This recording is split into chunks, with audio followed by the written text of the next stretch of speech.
네, 안녕하십니까. 신지식인 정인태입니다. 저는 국립한국복지대학교 특임교수를 역임했습니다.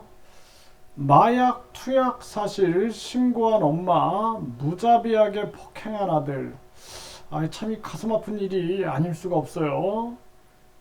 아들이 마약을 투약하니까 당연히 엄마는 걱정이 되니까 신고를 했는데 이 아들이 아주 무자비하게 폭행을 했다라는 것입니다. 네, 그래서 마약 투약 사실 신고한 엄마 폭행한 아들 징역 3년을 받았는데요.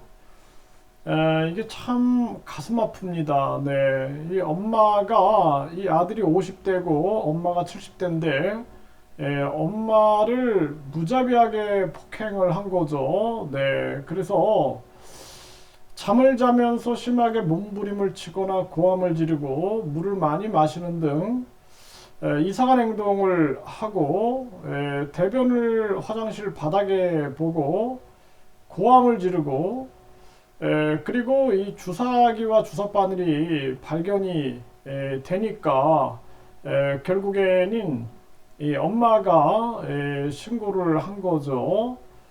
그리고 나서 엄마를 보고 화가 나서 엄마를 때리기 시작했고 도망가는 엄마를 따라가 욕설하며 어깨를 벽에 찍거나 머리를 바닥에 꽂고 주먹과 발로 머리와 어깨 등을 때리고 네, 그래서 엄마는 온몸에 피가 나고 멍이 들었고 추가 보복이 두려워서 귀가하지 못하고 한동안 친지의 집에서 생활해야 했다라는 것입니다.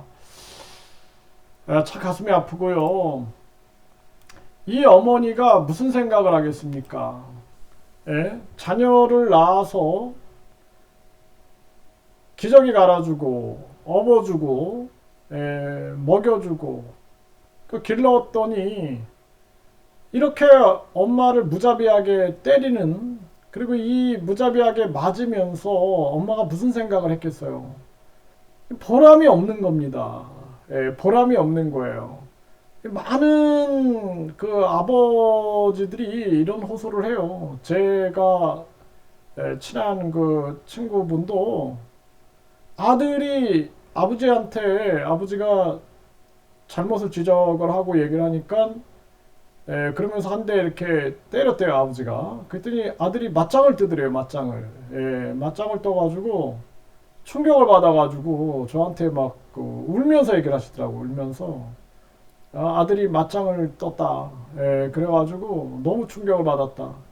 그러면서 하시는 얘기가 자식 다 필요 없다, 이런 얘기를 하는 거예요. 자식 다 필요 없다.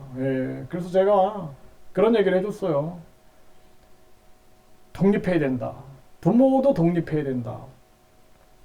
자식이 성인이 되면은 자식도 독립하고 부모도 자식한테 의존하면 안 되고 자식으로부터 독립을 해야 돼요. 독립을 해가지고 이제 서로 감사하면서 가끔 만나고 도움을 줄 수 있는 그런 사이가 돼야지, 이게 뭐 가깝지도 않으면서 멀지도 않으면서 뭐 이것도 저것도 아니면서 서로 피해를 주면 안 됩니다. 네, 그래서 동물의 세계를 보면은 펭귄이 그 알을 품는데 이 엄마 펭귄하고 아빠 펭귄이 번갈아 가면서 품어요. 잠깐만 그냥 품지 않아도 이 얼어붙어 버리니까 계속 교대로 품고, 그리고 바다로 들어가서 생선을 잡아먹고 또 교대로 이렇게 합니다. 그래가지고 새끼가 태어나면은 또 이제 교대로 이제 먹이는 거죠. 또 생선을 갖다가 먹이고 계속 그렇게 키워요. 그러다가 이제 얘가 스스로 생선을 잡아먹을 때가 딱 되면은 다 독립합니다. 네, 독립해요. 다 독립합니다. 네, 그래서 우리가 요즘에 보면은 부부끼리도 오늘도 남편이 부인을 죽이고 자기도 자살하고 이런 사건들이 막 터지는데, 그렇게 살 바에는 독립하는 게 낫습니다. 독립. 네, 굉장히 중요한 거고요. 이 마약을 투약한 사실을 신고한 엄마를 이 무자비하게 폭행한 아들, 이 엄마는 어떻게 삽니까? 그 상처 때문에.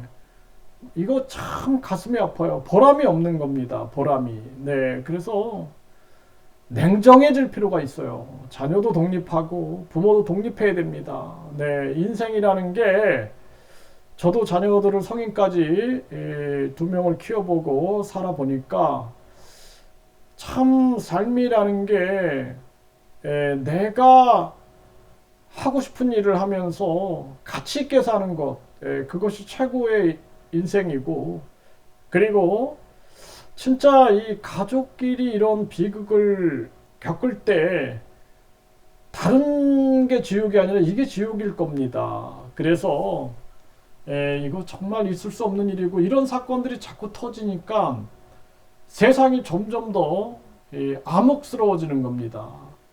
참 가슴 아픈 일이 아닐 수가 없습니다.